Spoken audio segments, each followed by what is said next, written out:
Nagulat ang publiko matapos sinubas ang ulat na umabot sa 16 billion piso ang ginastos ng Office of the Vice President para sa rental ng isang safe house sa loob lamang ng 11 araw. Ang nakakalulang halaga ay agad na naging usap-usapan sa social media kung saan marami ang nagtanong kung bakit kailangan ng ganong kalaking halaga para sa isang pansamantalang tirahan ng Bise Presidente. Ayon sa ilang mga eksperto, hindi makatarungan ang sobrang taas na halaga lalo na't ito ay mula sa kabandang bayan.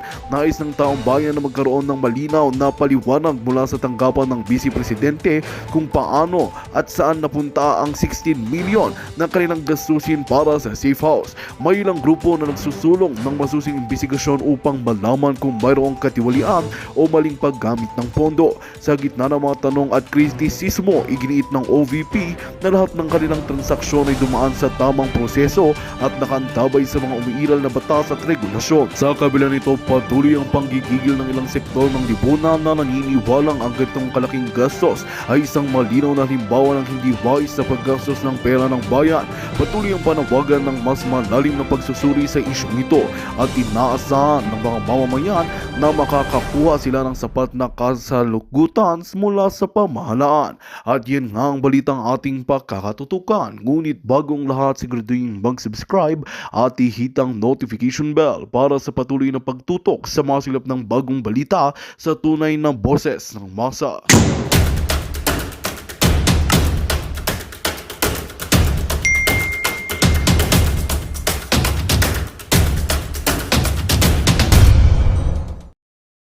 Iha, nung last time na question kita, you were very, very confident. Ngayon, parang tentative yung mga sagot nyo sa akin. 45,454.55 per day. Ano po kayang klaseng safe house ito na 45,000 per day ang rental? Hindi po ba kayo nagtaka na sobrang mahal nun, yung 1 million in just 4 days? Anong klase pong safe house to? This is a high-end luxury resort. It is just 25,000 per day. As compared po natin dito, 90,000 a day. 909. Yes, Mr. Chair. At lumalabas din po dito, in 11 days, ang nagastos po nila sa safe houses is 16 million. Yes, Mr. Chair. There are 2 items for rewards for medicine and various goods. Tama po. Mr. Chair, there are actually 3. 3? It's payment of reward medicines, and payment of reward various goods. What would be the amount allotted for each of the 3? Based on the documentary evidence of payment, for payment of reward, it was 10,050,000. For medicines yun? For reward lang. For reward lang. 10 million? 50,000. Okay. For the payment of reward medicines, it's 24,930,000. And for the third? And for the payment of reward various goods, it's 34,857,000, Mr. Chair. Thank you. Comsec, pwede po bang pakita natin yung sample ng acknowledgement receipt for the payment of rental of safe houses?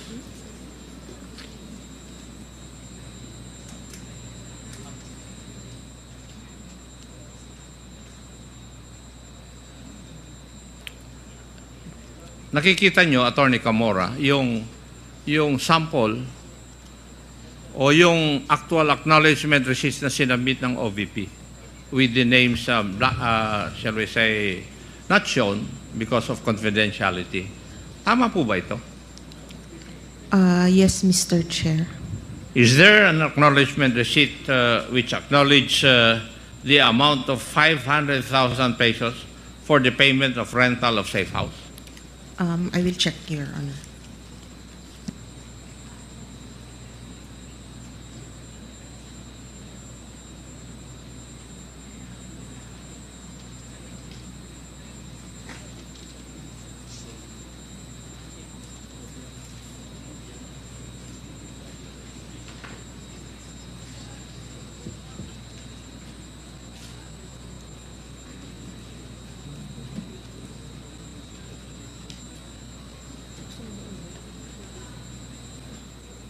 Mr. Chair, may I ask the question again? Meron po bang acknowledgement receipt amounting to 500,000 for the payment of rental of safe house? Meron po, Mr. Chair. Para sa isang safe house lang ito? We have no information, Mr. Chair. What we know is para sa isang recipient nung yung money paid po. If I asked you the question, yung 500,000 ba yun for 11 days or for 1 day?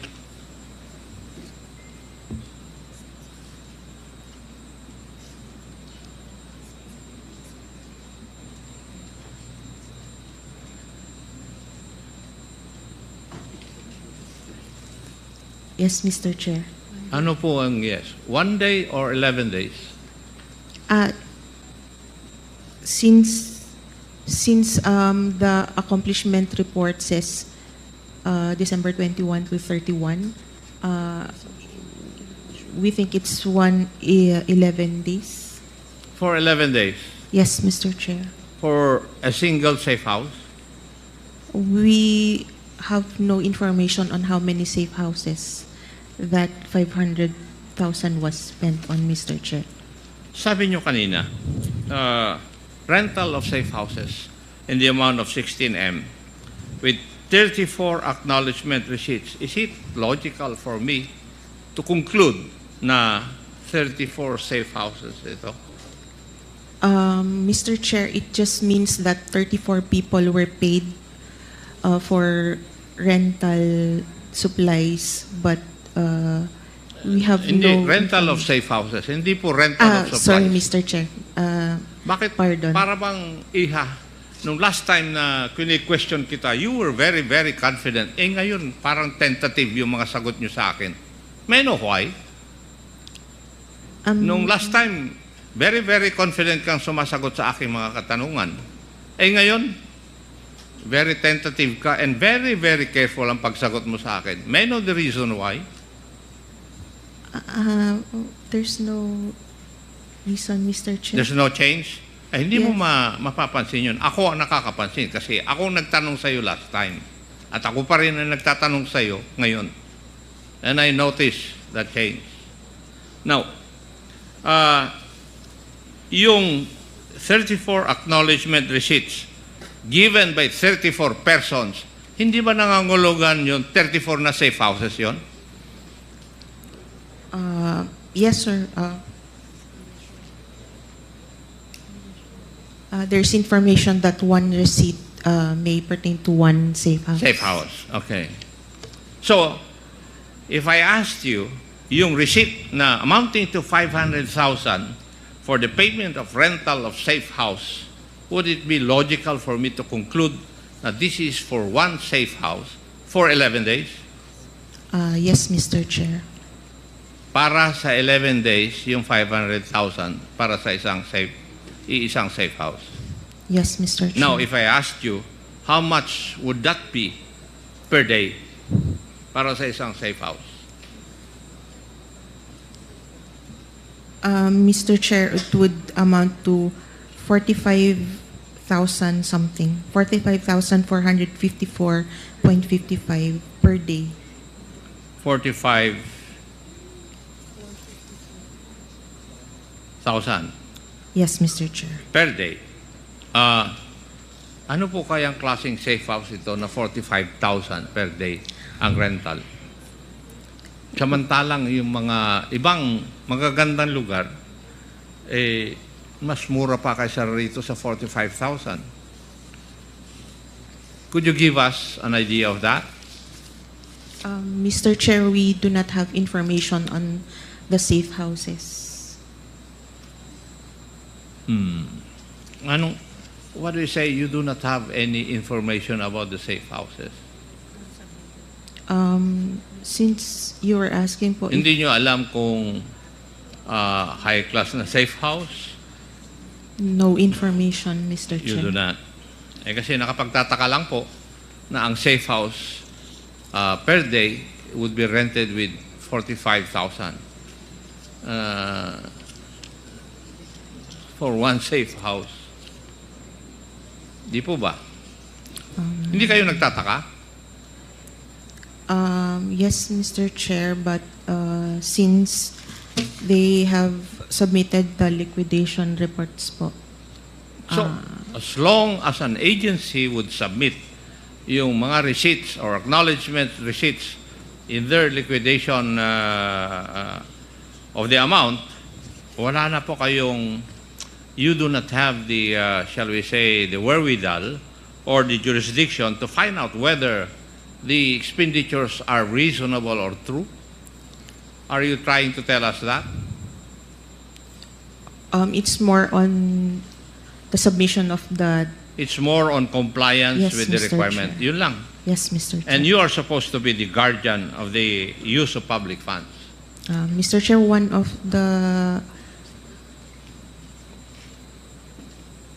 the documents is their certification, so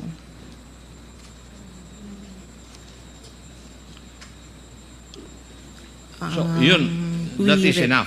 Yes, Mr. Chair. And you do not determine whether it's reasonable or true. Since it is compliance, we often do not. Okay.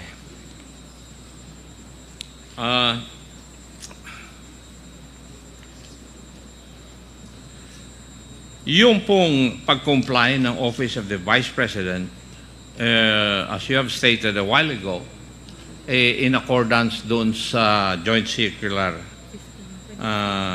yung the amount of 125 million. So, ang ibig niyo pong sabihin, nag-submit yung Office of the Vice President ng liquidation report, physical and financial plan, documentary evidence of payment, at saka accomplishment report, okay na po sa inyo yun? We still review the documents reported, Mr. Chair. And what is your objective when you review the documents? Whether, Ano po ang tinitingnan nyo sa dokumento? whether compliant po siya, Mr. Chair, sa requirements under Kaya nga, the joint circular. tinignan nyo lang kung yung documents would comply with the joint circular. Yes, Mr. Chair. And you do not determine whether kasinungalingan na, totoo o hindi, yung nakalagay doon po sa documents. Are you trying to tell this committee that? Mr. Chair, we have issued an ND on the... Hindi, sagutin nyo muna po yung aking katanungan. Para bang ang sinasabi nyo dito sa amin, dito sa committee na ito na nag-iimbestiga, na basta't na kompleto po yung mga dokumento required by the joint circular, okay na sa inyo. Pero sinabi ninyo na nire-review ninyo yung documents. Ano po yung hinahanap ninyo dun sa dokumento? Na it is also in accordance with form and substance? Ganun po ba?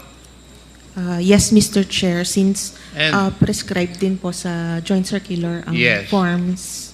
And you do not determine whether kasinungalingan, may katotohanan? Yun nakalagay po doon? We check the certification as long as the certification is there, Mr. Hindi Chair. naman po nyo sinasagot sa katanungan ko eh. Doon sa pagre-review ninyo, hindi kasali na i-review ninyo kung pwedeng totoo yung nilalagay doon o hindi. Mr. Chair, yung ano lang po, submission lang po talaga. Kaya nga, form and substance lang. Yes, Mr. Chair. Okay. Whether it's unreasonable, out of this world, you do not care. Unless it's really, really far-fetched. But, Mr. Chair, it's more on submission po talaga ng documents required. Yeah. Sige. I would just like to state na in the last hearing, you confirmed that the liquidation report, all the documents supposed to be submitted in accordance with the joint circular, for the amount of 125 million, nakalagay doon yung 14 million for the purchase of information, pero walang detalye ano yung mga impormasyon na yon, or it does not even show how important those informations were. Worth 14 million, yung 35 million for supplies na ginamit in 11 days. Hindi po katakataka yun?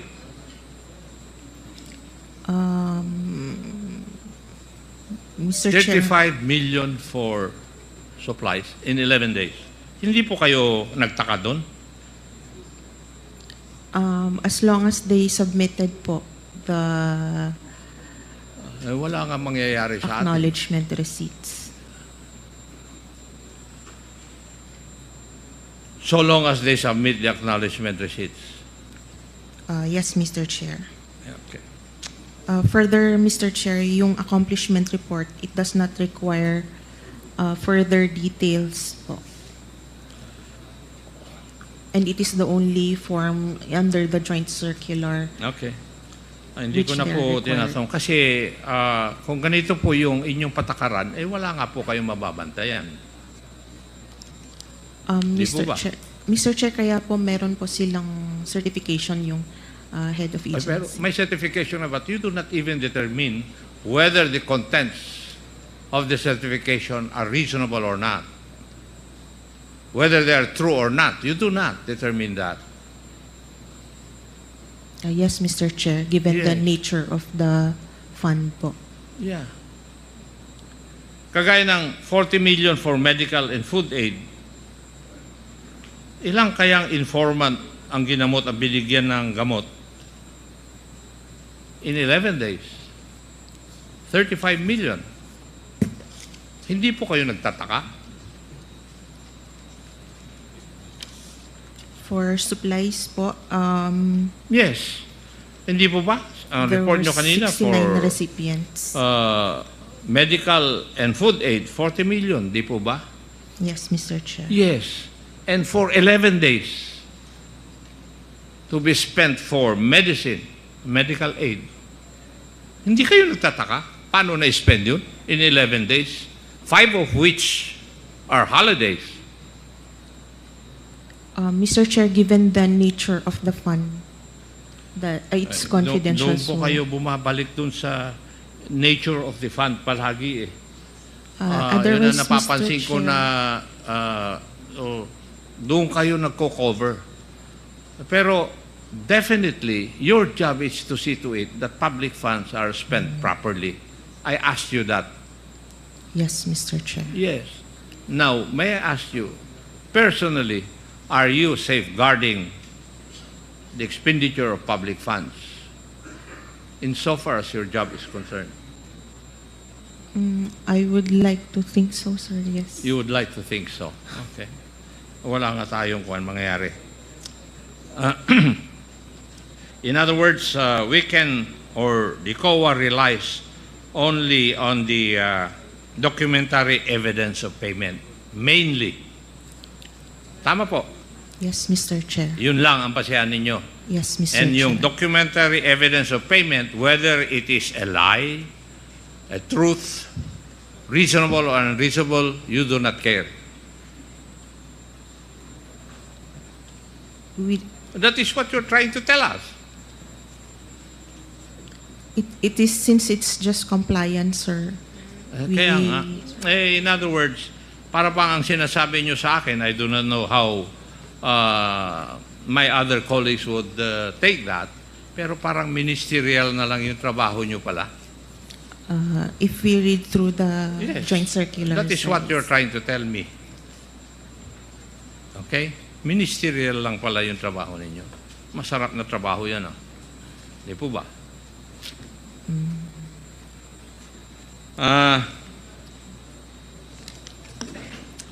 Yung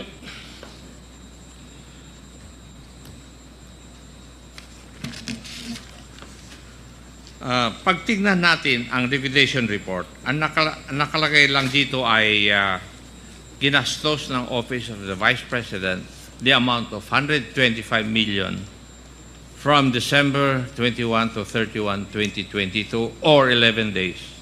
And this was certified by the Vice President, by the Special Dispersing Officer, Madam Gina Acosta, and the Chief Accountant, Madam Julieta Villa del Rey.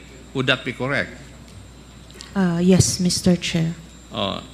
Now, kung babase naman po tayo dun sa accomplishment report, ang makikita lang natin dito ay gumastos ang Office of the Vice President ng 125 million from December 21 to 31, 2022 for surveillance and monitoring activities in 132 areas. Dito rin, wala tayong magawa. Kagaya ng sagot po nyo sa akin, we have no choice but to check the documentary evidence of payments submitted by the office para malaman kung saan or paano ginastos ng OVP yung 125 million. Yun po yung pinararating nyo po sa amin. Yes, Mr. Chair.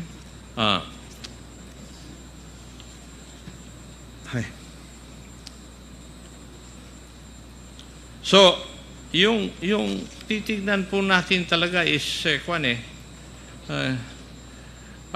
yung pinakita natin na acknowledgement receipt, ganyan lang talaga ang format. That is what... Nakalagay lang ang amount, pangalan at signature ng tumanggap, at date kung kailan niya ito natanggap. That is it. Yes, Mr. Chair. Yun yung sinubmit po nila sa amin. And COA does not try to determine kung sino man yung taong yun, existing ba siya o hindi. You do not. No, Mr. Chair. No, thank you. Para lang for my information. So, you do not have any means or you do not exert any means para ma-determine kung totoo yung mga nakalagay sa acknowledgement receipt. You just take it hook, line, and sinker na totoo po yun. Mr. Chair, probably we could, but given the limited manpower po of the ICFAO. Ni walang ID yung tao na sinasubmit? No, Mr. Chair. No, wala. Talagang sikretong-sikreto. What was submitted to us, that is what we audit, Mr. Chair. Okay. Pwede ko rin ba i-conclude na walang paraan ang COA para malaman kung gagawa-gawa lang acknowledgement receipts na ito? If we base it on the joint circular, it is pakisagot nyo po yung aking katanungan. Hindi ko po tinatanong yung tungkol sa joint circular or whatever. Ang katanungan ko po wala pong paraan na magagawa ang COA para malaman kung gawa-gawa lang ang mga acknowledgement receipts na sinubmit. Would my statement be correct? Yes, Mr. Chair. I beg your pardon? Tama? Tama po. Okay.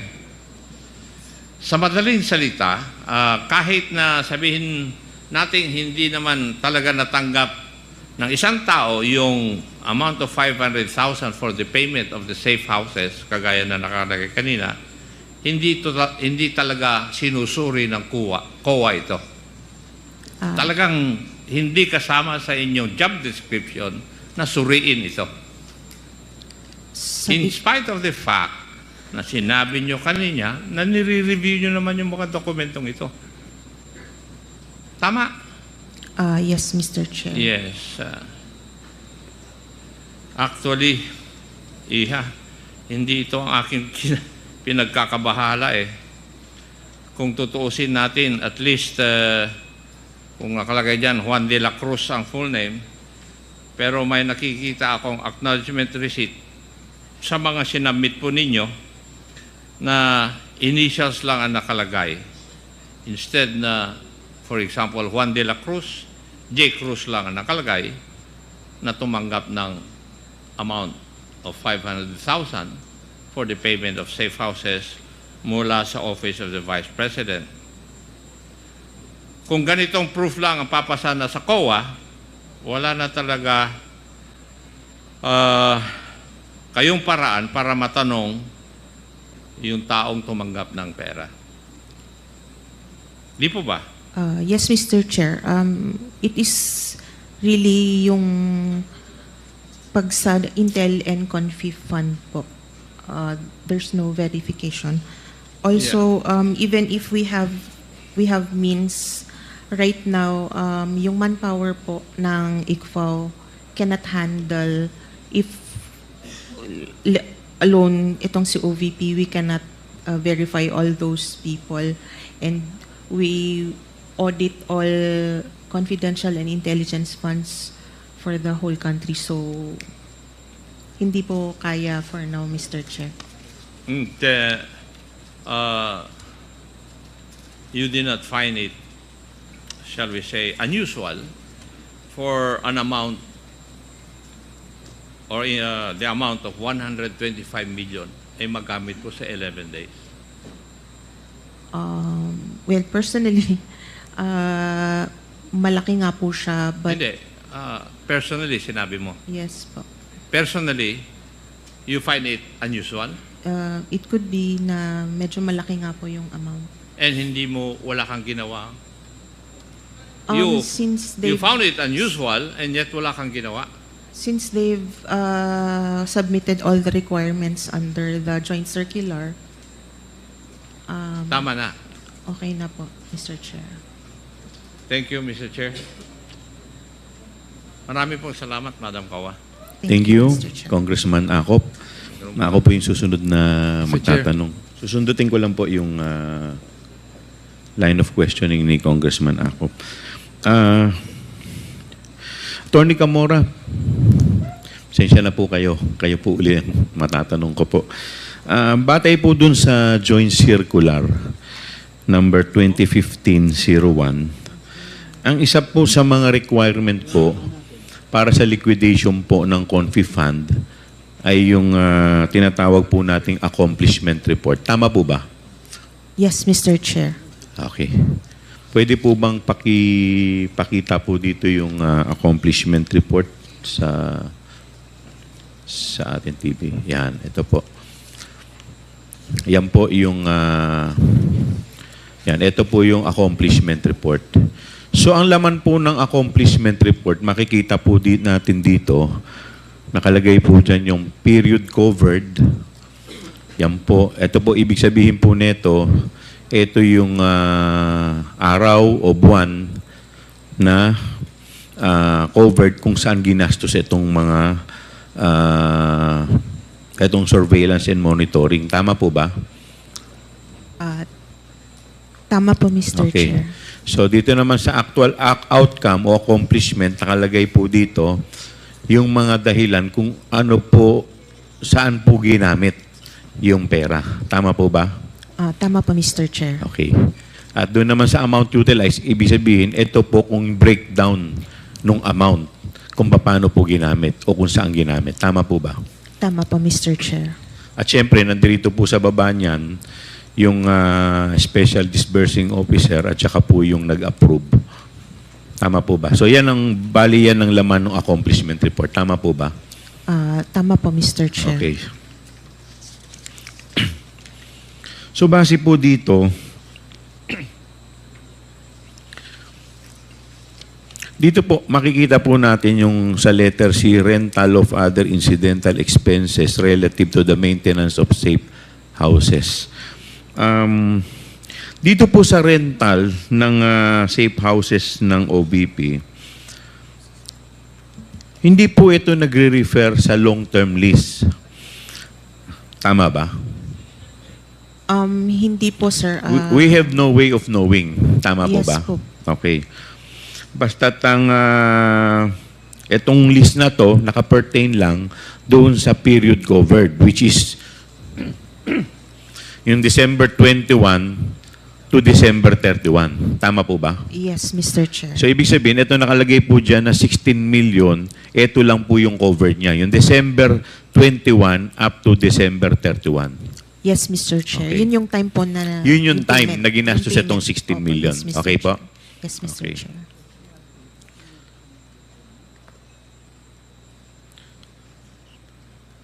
So batay po dito sa joint circular na ginawa po sa OBP sa accomplishment report na to, ang DEPS po, yun ang source ng file. Tama po ba? Ang DEP, ang ibig sabihin po ng DEP, document evidencing payment. Tama po ba? Yes, Mr. Okay, Chair. so ang document evidencing payment is the acknowledgement receipt.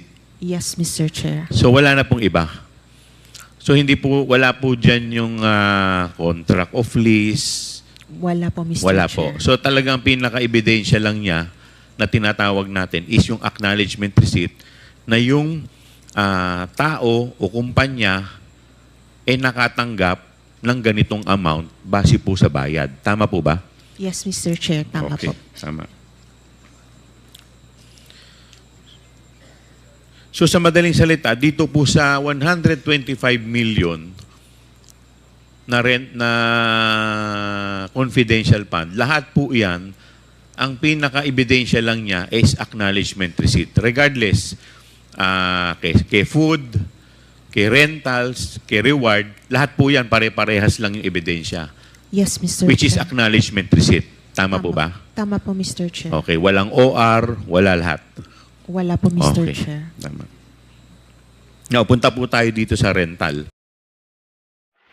Magandang balita ang hatid namin sa inyo ngayong araw. Sa pagtatapos ng aming balitaan, nagbigay kami ng mga mahalagang impormasyon. Maraming salamat sa pagtutok at pagsuporta sa aming programa. Huwag kalimutang manatili sa mga susunod na araw para sa mga bagong balita at mga kwento na dapat nating abangan. Mula sa Boses ng MASA, magandang araw, Pilipinas!